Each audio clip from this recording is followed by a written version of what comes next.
The most common complaint I hear about local government in Australia is that it's unconstitutional. But is that true? It's actually not mentioned in Australia's constitution, but then again, neither is the Prime Minister. So why? Well, the answer is pretty simple. It's not really the federal government's responsibility, so there's no reason for it to be mentioned in a document about the federal government. Local government is so old that it actually was the very first form of government to have an election in Australia. The city of Sydney had its first election in 1842, a year before the New South Wales Parliament.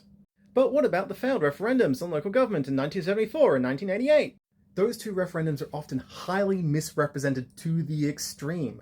Commonly, people complain about local government by saying that those two referendums were about the recognition of local government, and because they were rejected, that means that local government isn't allowed to exist. That's not true at all. That's not what they were about. The 1974 campaign was about whether or not the Commonwealth could fund local government directly instead of going through the states. And the No campaign was like, whoa, if we let them do that, then Canberra's going to have a lot of centralised power over local issues. So you can see why it was defeated.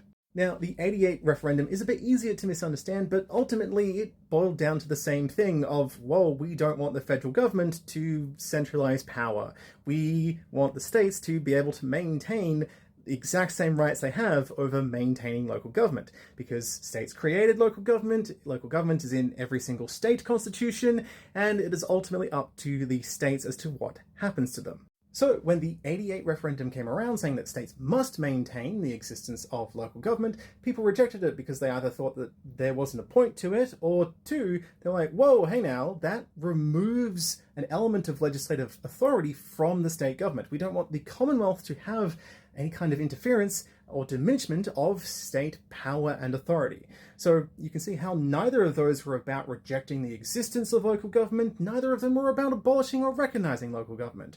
Instead, people voted against them to protect and maintain a system and tier of government that had been around for over a century at that point.